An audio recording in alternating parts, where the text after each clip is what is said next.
Olá pessoal, o Casa Brasil hoje é bacana, é um assunto que a gente tem que discutir, que a gente tem que falar sobre ele, porque ele é importante, porque ele fala de minorias, não sei até que ponto, fala de diferenças, e se a gente não falar sobre esse assunto, quem somos nós, não é? E para isso eu trouxe uma convidada especial, que é Kelly Cristina Galbieri. Obrigado por ter vindo, viu, Kelly? Obrigada a você pelo convite. Nossa. Fiquei muito feliz de discutir esse assunto. Que bom, e eu também, porque sempre que posso no Casa Brasil, a gente tenta trazer assuntos que às vezes são um pouco controversos mesmo, e tem que ser, porque nem todo mundo pensa igual, graças a Deus, não é? Fale para o pessoal sobre o que a gente vai falar. Que data ocorreu agora no mês de maio que foi importante?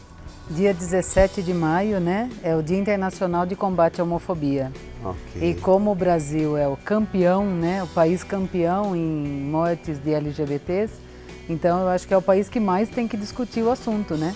Que loucura. Você ainda falou minoria, eu fiquei pensando, ainda é minoria, sem sombra de dúvida, mas a estimativa é que no Brasil já sejam 16,5% da população LGBT. 16,5% é muita gente. É bastante gente. É uma minoria, se for minoria, muito expressiva. Expressiva. Minoria, pelo menos pelos dados que a gente tem, que são dados oficiais, não é isso? Agora, me conte uma coisa, você trabalha em Jundiaí, num setor específico, na Prefeitura de Jundiaí. Qual é esse setor? Então, nós estamos dentro da unidade de gestão da Casa Civil. Ok. Que existe ali um núcleo de articulação de direitos humanos. Que legal. Então a minha é assessoria de políticas para a diversidade sexual. É específica. É específica. É uma assessoria específica que a prefeitura tem. Exatamente. Para cuidar desse assunto para a nossa região, para a nossa cidade. Sim. É a primeira prefeitura, né? É o primeiro governo jundiaiense que abre um espaço. Que legal. Para que a gente possa discutir políticas públicas para essa comunidade, né? Quanto tempo você está no cargo? Desde que o Luiz Fernando Machado assumiu, né? Então eu tenho ali 2 anos e alguns meses já no cargo. Em 2 anos e alguns meses no cargo, o que mais tem te chamado a atenção para a nossa região quando se trata desse assunto que é tão importante a gente falar? Da parte boa, né? Do que a gente avançou, do que a gente conseguiu, nós tivemos no dia 17 de maio mesmo, né, em comemoração, né, se é que se pode dizer assim, ao Dia Internacional de Combate à Homofobia, em 2017, nós publicamos um decreto do uso do nome social. Então, a administração direta e indireta passou a ser obrigada a respeitar o nome social de qualquer transexual ou travesti, né? Que legal. Então, para a gente explicar para quem está nos vendo, a pessoa que muda de sexo hoje, que é um direito a ela conferido, não é isso? Ela pode mudar de nome, no cartório mudar de nome e usar esse nome social. Mas não, nome social foi o que nós fizemos em 2017, que dava o direito, por exemplo, de uma travesti ir até o posto de saúde, se identificar e dizer, olha, não quero mais ser chamada de João. Eu me entendo mulher e quero ser chamada de Maria. Esse é o direito social. Social. Não tinha nada a ver com cartório, até porque em 2017 ainda não tinha legislação própria. Né? Em 2018, também no Dia Internacional de Combate à Homofobia, nós fizemos um mutirão na Defensoria Pública. Que legal. Para que as pessoas pudessem efetivamente fazer valer o seu direito de mudança de nome e gênero. Já é um progresso do nome social. Na própria certidão de nascimento. Bacana isso. Então a pessoa travesti que nasceu Paulo e vai até o cartório e diz, a partir de hoje eu quero ser Kátia e quero ter a mudança do gênero, inclusive, quero ser reconhecida como mulher. Ela faz toda a documentação no cartório direto, sem precisar mais de advogado, de judiciário, que a gente sabe. Isso foi um progresso muito grande. Então. Muito grande. Isso você ressalta como nesses seus 2 anos de mudanças, de fato, que são mudanças, inclusive, da lei de direito social. Porque a gente pode ficar discutindo homofobia, discutindo essa diversidade sexual que existe hoje, mas se as coisas não mudarem na lei, parece que as coisas não andam. Você vê dessa forma, porque a gente não pode deixar de tocar que a gente está vindo de um governo federal com uma mentalidade um pouco diferente da abertura. Parece que de novo vem um fechamento, né? Não pode, não pode, não é isso, não se ensina na escola. E aí informações equivocadas com relação a isso, sobre cartilhas de homossexualidade, que é uma coisa que de fato não existiu nas escolas. É importante, no seu ponto de vista, sendo responsável por esse setor, essa discussão que venha desde essa primeira infância, da escola, porque é muito sofrido a vida da criança que tem um trejeito mais feminino, ou da menina que gosta de jogar futebol com os amigos lá no intervalo da escola. Se ela se desvia um pouquinho do padrão comportamental, essa criança já sofre, a gente não precisa fazer ela sofrer mais do que ela já está sofrendo. Então é importante que a escola venha acompanhando esses comportamentos e essa diversidade. Então, eu sou extremamente a favor da fala em escolas, porque ninguém nasce preconceituoso, né? Também acho. A gente aprende a ser preconceituoso. As crianças, inclusive, aprendem a ser preconceituosas e ficam cruéis, inclusive. Cruéis. Né? Eu digo sempre, a minha filha é lésbica, né? Então eu digo sempre que ela teve a oportunidade de estudar num colégio onde ela sempre foi muito bem aceita. Entendi. Ela nunca foi aquela menininha delicada que dançava balé e tudo mais. Ela era artilheira de gol de cabeça. Entendeu? Olha, ele não sabia e a gente está falando de um caso tão próximo a você. E ela não tinha a menor ideia de que ela era lésbica, porque ela era uma criança. Entendi. Ela não tinha sexualidade aflorada ainda, né?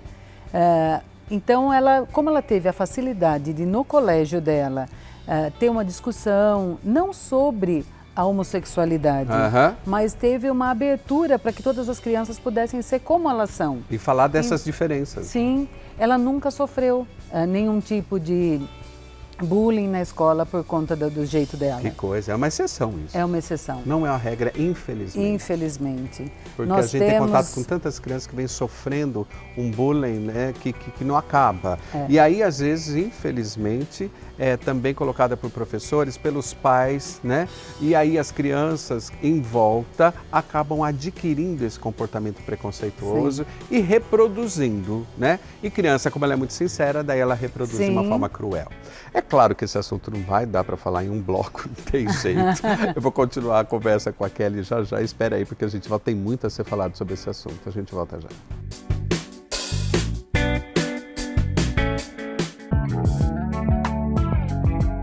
Eu e Kelly aqui tentando desvendar um pouco, né, Kelly? É um assunto difícil de falar porque é tanta coisa. É muita coisa.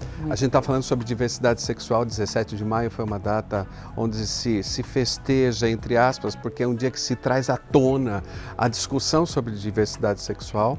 17 de maio acabou de passar e eu não quis deixar passar esse assunto no Casa Brasil, já que a gente gosta de tratar de assuntos que exatamente precisam ser discutidos, né? É impossível hoje alguém lá em casa, né, Kelly, se não tem na família, às vezes não sabe que tem, mas tem. Exatamente. Ou tem na casa do vizinho, do primo, do tio, na família no âmbito maior, questões de homossexualidade, de transexualidade, que é uma novidade. Porque até agora a gente falava de homossexualismo, isso já ficou velho, né, gente? A gente está falando de transexualidade, de mudança de sexo, de mudança de identidade. As coisas mudaram muito rapidamente. Muito. Aí dá para entender muitas vezes porque as pessoas não conseguiram acompanhar, porque foi uma mudança rápida. Foi. Também. Não, eu tenho adolescentes, jovens, né, que eu atendo, que assim, num momento se descobriam lésbicas e hoje são homens trans, né? Então, para eles também é tudo muito novo. Então, às vezes eu falo para eles, tenham paciência com seus pais, porque se para você demorou anos que você percebesse essas quem mudanças você era, todas, né? Não é? Imagina para sua mãe que teve uma menina, que criou uma menina que a gente cria um monte de expectativas no filho da gente e de repente ele fala que não é mais menina, que é um menino. Então a gente também tem que entender, né, as dificuldades. E acompanhar com calma tudo isso, né? E é engraçado que eu tenho conversado com grupos que têm essas questões e eles mesmos têm dito isso. Quer dizer, não dá para exigir muito das pessoas que elas entendam, né? Eu demorei para entender minha identidade sexual, o que eu gosto, o que eu não gosto, o que eu prefiro e o que eu não prefiro. Agora, parece que uma questão que eu gosto de colocar quando a gente fala de homossexualidade, as pessoas falam de opção sexual. Não dá mais para a gente falar em opção sexual.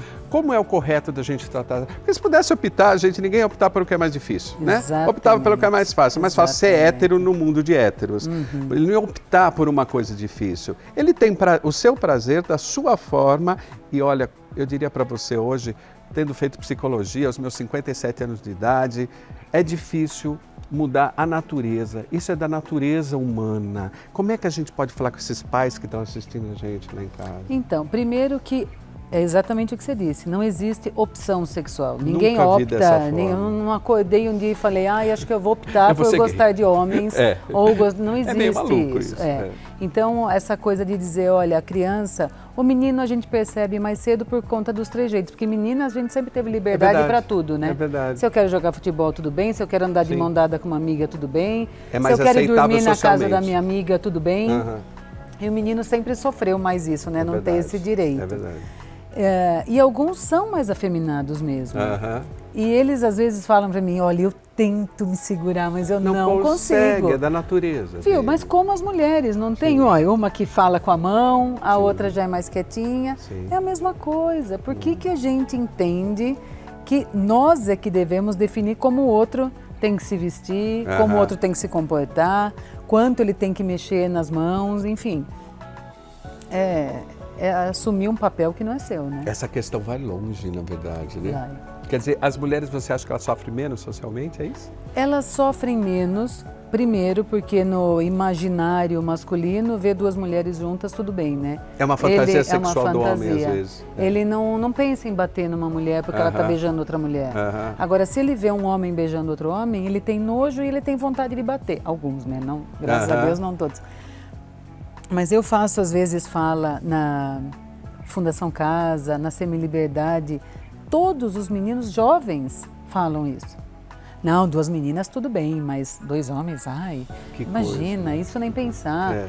Eles têm dificuldade de aceitar. Se a gente pensar que a gente vem num país machista como é o nosso, onde a agressão às mulheres é tão grande, vamos falar de outras minorias aí, né? Isso é fácil de entender numa sociedade machista, onde o papel do homem é muito bem definido e o da mulher dá para ser mais flexível, tudo bem. Agora, parece que o problema do preconceito, Kelly, junta com outros preconceitos. Porque ser gay, bem-sucedido e branco é uma coisa nesse país. Muito mais fácil. Ele é médico, ele é artista, ele é ator de novela, ele é bem-sucedido, ele é rico, ele é informado, ele viaja. Esse gay é fácil de aceitar. Quando ele vem negro, pobre, gay, já é uma outra conversa. Então a gente não está falando de um preconceito, a gente está falando de vários preconceitos que se juntam em alguns momentos. É isso mesmo? É isso mesmo. E aqui em Jundiaí, eu diria que, como você disse, não há mais uma família que não tenha um LGBT. É verdade. Se não uma lésbica, um gay, uma bi, um trans, principalmente os jovens. E se achar que não tem, olha bem que pode achar. Graças a Deus que vai ter. Porque quando tem perto, a gente passa a ter um outro entendimento. Eu percebo isso pelos colegas. Quando um grupo é muito fechado em heterossexuais, quando entra um grupo homossexual ou um casal gay nesse grupo hétero, e existe uma afinidade afetiva, natural, os pensamentos começam a mudar naturalmente, os preconceitos vão caindo, né? E vão perceber que esse casal gay tem os mesmos problemas que o casal hétero. Problema de conta para pagar, de trabalho, às vezes até de filho para cuidar, né? É muito parecido tudo. Isso é uma coisa muito interessante que você falou, de filho. Porque até o ano passado eu era a diretora jurídica do grupo de apoio à adoção aqui da cidade. Que legal. Do Semente, já gravamos com eles. Então. Isso. E inacreditavelmente, quando tem... Não digo inacreditavelmente, eu acredito e até explico. Quando tem grupo de irmãos, principalmente com uma idade um pouco mais avançada, a partir dos 7 anos que a gente se entende uma idade, uma adoção tardia, são só casais LGBTs ou homoafetivos que adotam essas crianças. As crianças mais tardias, já crescidas. A aceitação é maior, né? É maior. Eu acho que a sensibilidade do LGBT é diferente. E alguém pode me dizer, imagina, nada a ver. Eu tenho uma filha hétero e uma filha homo. Eu posso dizer sobre a sensibilidade. Uma pode ser mais delicada do que a outra, mas o sentimento é diferente. O compartilhamento. É diferente, não adianta dizer que não. A capacidade de se colocar no lugar do outro. Isso. Né? Talvez pelo que já tem enfrentado dos preconceitos da vida, consiga enxergar que cada um tem a sua forma, o seu jeito, né? Entendi. Tem um grupo, um casal de Mairiporã, que eles adotaram 5 crianças de uma vez só. Um casal homoafetivo. Homoafetivo. São 2 homens e eles adotaram 5. 5 de uma vez só? De uma vez só. Sabe quando um casal Isso hétero... é sensibilidade, né, gente? E coragem. E coragem. Né? E coragem, eu diria. Mas um casal hétero não faria isso. Não, é verdade. Não faz. É verdade. E eles cuidam, eles brincam, eles têm assim... Eles dão palestras pra gente, eles são fantásticos, sabe? Mas por quê? Por enxergar no outro, né? A necessidade, o amor, enfim, coisa que não é todo mundo que faz, né?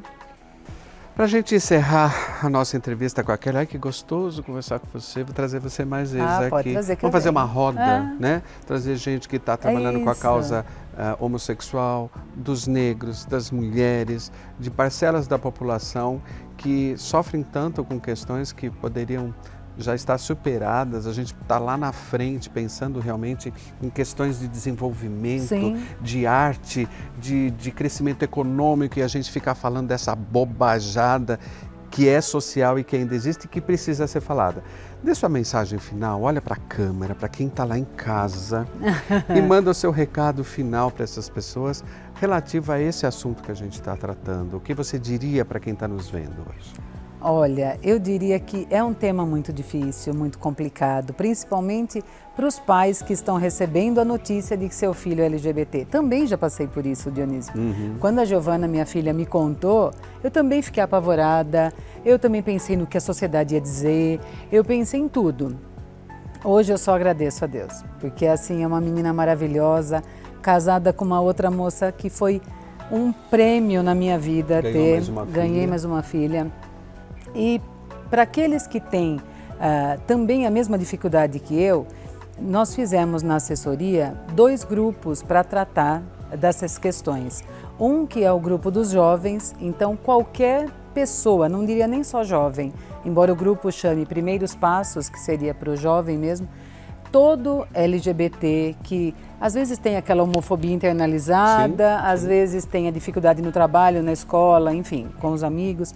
Nós fazemos um encontro mensal, sempre no primeiro domingo de cada mês, das 15 às 18 horas, para que a gente possa trocar experiências, para que ele se sinta entre seus pares, né?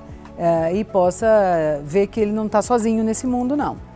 E também tem um grupo que uma vez por mês se reúne no Paço Municipal para os pais. Esse então, se você acompanha, você chora adoidado, porque cada um vem contando sua experiência pessoal e aí o do lado já fala, mas foi igualzinho lá em casa, e você está bem assim? Então tem solução. Eu começo a frequentar o grupo e você vê uma mudança de comportamento familiar gigante. Então, se tiver alguma mensagem, não abandone seu filho. Se ele tiver o apoio familiar, ele encara qualquer coisa. Bom ouvir a Kelly, né? O produtor está lá desesperado falando que o tempo acabou. Eu vou fazer o seguinte, a gente estourou já o tempo do segundo bloco e eu gosto do Casa Brasil porque ele é de verdade, ele não é de mentira. A gente não faceia nada aqui. O que você vê acontece de verdade. Então, em vez de entrar com o Fui, eu vou aproveitar esse tempinho do final do programa para encerrar ainda com a Kelly. O Fui a gente viaja aí no próximo programa, a gente volta já. Não vou parar aqui não, bora.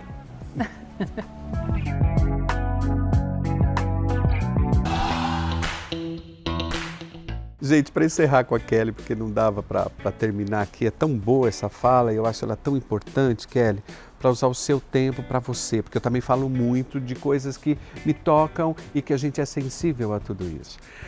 Com a entrada do governo Bolsonaro, só para a gente encerrar, temos 2 minutos ainda, como é que você vê as questões caminhando? Os medos, o que está acontecendo, o que achou-se que ia acontecer e não aconteceu, como vem vindo o governo Bolsonaro na questão da homofobia? Então, era um medo muito grande, né? Porque as falas dele, ou da Damares, né, da ministra, enfim... a gente fica com medo de algumas coisas que a gente escuta, é verdade. Para mim, hétero, mulher, branca, eu não conseguia sentir da mesma maneira que a comunidade LGBT sentia. Sim. Mas, para nossa surpresa, foi feito um levantamento agora, dia 15 de maio, por conta do Dia de combate à homofobia, pelo Grupo Gay da Bahia, que é a maior referência que tem, né? E se descobriu que desde a entrada do Bolsonaro, o número de tentativas de suicídio e de homicídios caiu 8%. No país? No país. É um levantamento do país. No país. Então isso foi surpreendente. Você consegue entender, você tem uma hipótese para isso? Quer dizer, entrando um governo que veio e as falas do Bolsonaro eram muito fortes, né? Eles falam que quem assistia na Luciana Gimenez, o Bolsonaro, ele ia lá para falar que tinha que matar os homossexuais, se tivesse um filho ele matava ele mesmo. Você tem ideia só dessa hipótese, o porquê esses dados caíram quando entrou um governo que se pronunciava tão contra essa questão? Na verdade, a gente via, né, que as pessoas se sentiam legitimadas a fazer o que queriam, tudo em nome dele, né? Entendi. Eu sempre guardei esse ódio que eu tenho, mas eu não podia fazer nada.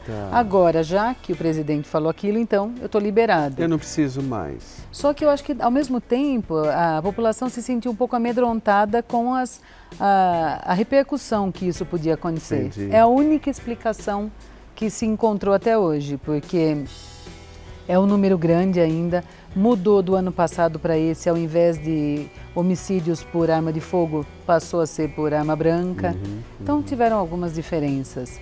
É um assunto social e como qualquer outro assunto social, a gente tem que continuar estudando, trabalhando, pensando, mas não deixar de discutir em nenhum momento. Sem Meu dúvida. amor, obrigado. Obrigada a Obrigado você. por ter vindo. Eu conheci a Kelly só de vista, eu estou aqui apaixonado pelas suas falas e muito tranquilo e com certeza o pessoal todo de Jundiaí sabendo que nós estamos em boas mãos. E com certeza pode me esperar porque eu vou fazer uma visita aos grupos e eu quero dar todo o meu apoio aqui possível a isso, tá bom? Vamos agradecer e muito, obrigado. É muito importante. Obrigado. Obrigada Um abraço a para o você. Paulo Sérgio também. Abraço, viu, Paulo Sérgio?